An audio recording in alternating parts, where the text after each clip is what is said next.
kali ini kami akan mempresentasikan hasil diskusi kami tentang laporan kasus miasis pada anak. Saya Muhammad Yusri Afif. Saya Tanti Aulia. Saya Dita Ramadhani. Saya Ayu Indira. Saya Nasya Dika. Selamat menyaksikan. Berikut adalah definisi dari miasis. Miasis merupakan kondisi patologis yang terjadi ketika telur atau larva lalat menetas dan berkembang biak di janin tubuh manusia atau hewan, baik yang masih hidup yaitu janin yang sehat maupun yang sudah rusak atau nekrotik. Investasi ini dapat terjadi pada kulit, rongga tubuh seperti hidung, telinga, mata, atau saluran urogenital dan bahkan organ dalam. Berikut adalah contoh laporan kasus miasis pada anak. Pada laporan kami sebelumnya, didapati bahwa anamnesisnya, identitas pasiennya seorang anak perempuan yang berusia 10 tahun, keluhan di tangannya yaitu luka di kulit kepala yang sangat gatal dan ada belatung. Durasi keluhannya itu 1 bulan, belatung terlihat 1 hari sebelum berobat. Riwayat sosialnya, yaitu jatuh, ekonomi kurang mampu dan jarang mencuci rambut. Riwayat penyakit sekarang, luka di kepala sejak 1 bulan yang lalu, awalnya bolong kecil karena keluhan akibat gatal. Yang kedua, luka membesar, bernanah dan baru ditemukan jatuh 1 hari sebelum dibawa ke puskesmas. Keluarga telah mengeluarkan kurang lebih 30 belatung dari luka dan pasien memiliki ketombe menahun dan sering menggaul kepala. Tidak ada riwayat trauma kepala atau kutu rambut dan pasien jarang mencuci rambut. Riwayat penyakit terdahulunya tidak disebutkan secara spesifik dan tidak ada riwayat penyakit berat sebelumnya. Pada riwayat keluarga tidak tinggal dengan orang tua.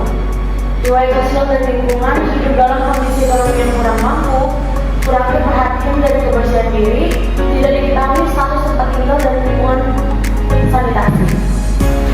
Hasil pemeriksaan fisiknya, pemeriksaan fisik umum yang pertama status sakit ringan komposektif.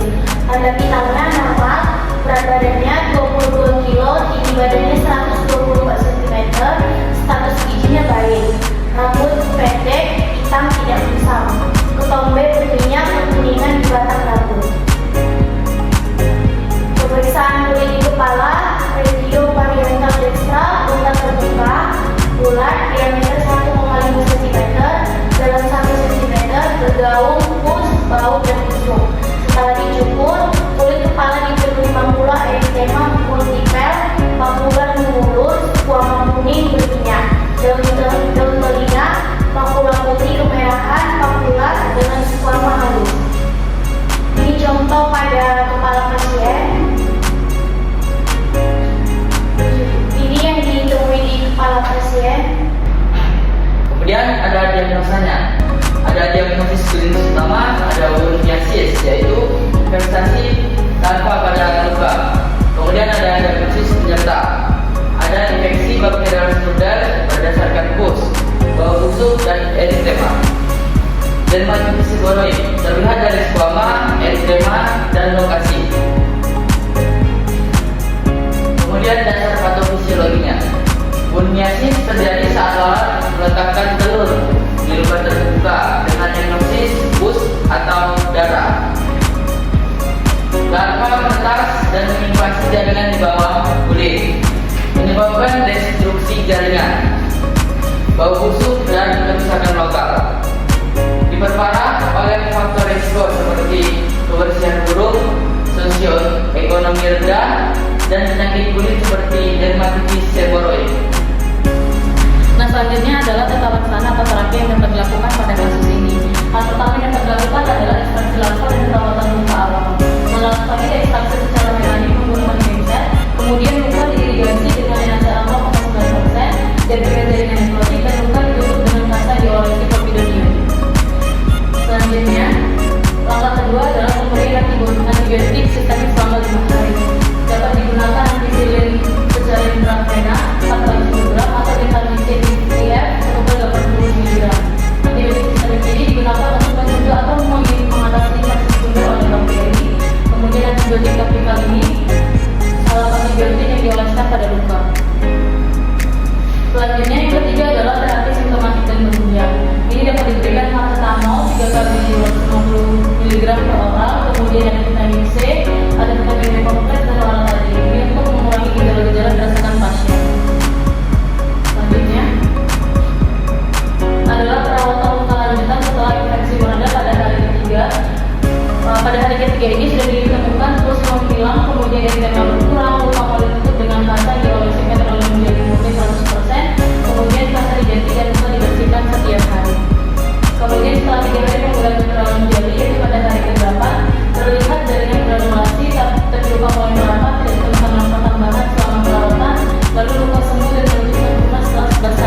kesehatan tempat pasien dirawat tidak memiliki kemampuan untuk melakukan identifikasi spesies larva dan lalat penyebab measis. Karena informasi sebagai agen vaksin tidak tersedia di Indonesia, maka pendekatan yang digunakan adalah ekspansi larva secara mekanik dilanjutkan dengan debriefing dan irigasi luka. Selain itu digunakan petroleum jelly untuk menciptakan kondisi lembab yang merangsang pembentukan jaringan granulasi dan mempercepat penutupan luka. Yang terakhir, dengan pendekatan tersebut luka pasien menunjukkan perkembangan baik dan sembuh sempurna dalam waktu 11 hari perawatan. Mungkin sekian saja presentasi dari kami. Terima kasih sudah menonton. Dah.